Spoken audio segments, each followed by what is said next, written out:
Hi friends, welcome to माय घरकुल. आता थंडीचं वातावरण सुरू झालंय, तर यावेळेस आपण गूळ हा आपल्या आहारात जरा जास्त वापरतो. तर हा कडक दगडासारखा गूळ लवकरात लवकर बारीक कसा करायचा हेच आज आपण या व्हिडिओत बघणार आहोत.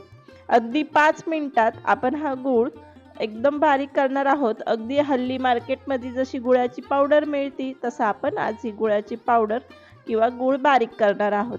तर इथं मी एक अर्धा किलोची गुळाची ढेप घेतली आहे. अगदी कडक अशी आहे. तर आता आपल्याला काय करायचंय आपण बघूयात. आता हा कडक गूळ आपल्याला सुरीने कट करणंही खूप अवघड जातं आणि मग आपल्याला तो ठेचून असा बारीक करावा लागतो. पण एक सोपी मेथड आता आपण पाहूयात. इथं मी एका कढईमध्ये पाणी गरम करायला ठेवलं होतं. तर त्यात एक छोटी प्लेट मी इथं ठेवते.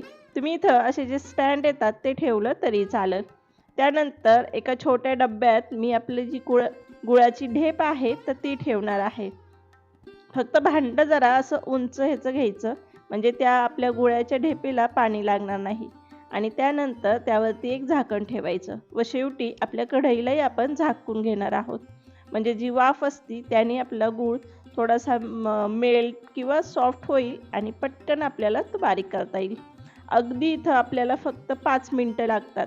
हां, फक्त गुळाच्या टेक्स्चरवरती कधी हा टाईम 2-3 मिनिटं मागं पुढेही होऊ शकतो. आता इथं 5 मिनिटानंतर मी हे झाकण काढलंय. आता गूळ आपला खूप गरम आहे. त्याला आपण एका ताटामध्ये काढून घेणार आहोत आणि गूळ गरम असतानाच आपल्याला याला असं चिरून घ्यायचं आहे. मी बघू शकता इतका कडक असलेली ही गुळाची ढेप अगदी स्मूथली आपली कट होत आहे. म्हणजे इथं काहीच ताकदही लागत नाहीये. खूप इझिली कमी कष्टात आपला हा गूळ बारीक होतोय. आणि हो मैत्रिणींनो, आज पहिल्यांदाच तुम्ही चॅनलवर आला असाल तर चॅनलला एकदा भेट द्या. व्हिडिओज आवडले तर सबस्क्राईब जरूर करा. आणि थंडीच्या दिवसात गुळाचा चहा पिणं हा आरोग्यासाठी खूप उत्तम असतो. तर या गुळाच्या चहाची रेसिपी आपल्या चॅनलवरती आहेत, तर एकदा नक्की पहा. आता तुम्ही पाहू शकता इतका इझिली 1 ते 2 मिनिटातच आपला हा गूळ चिरून होतोय.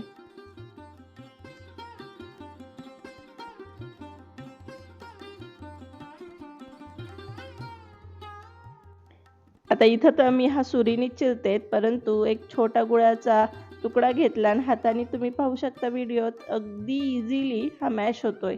म्हणजे काहीच कष्ट आपल्याला इथं लागत नाही. फक्त काय करायचं, हे जे गूळ बारीक चिरून घेतल्यानंतर आपल्याला अशा मोठ्या ताटात पसरून याला सुकवून घ्यायचं आहे. तुम्ही याला फ्रीजमध्ये ठेवू शकता, म्हणजे फक्त झाकण नाही ठेवायचं, असंच ठेवला तर तो लवकर कोरडा होतो. तुम्ही जर याला असंच लगेच हा तर थोडासा कोमट आहे असाच बरणीत ठेवला तर परत तो असा चिकट होईल. म्हणून ताटात असं पसरून आपण त्याला थोडं कोरडं करून घेणार आहोत. आता हा बारीक केलेला गूळ तुम्हाला अगदी मार्केटमध्ये जशी पावडर मिळते तसं करायचं असेल तर तुम्ही याला मिक्सरमधनं एकदा हलक्या हाताने फिरून घेऊ शकता.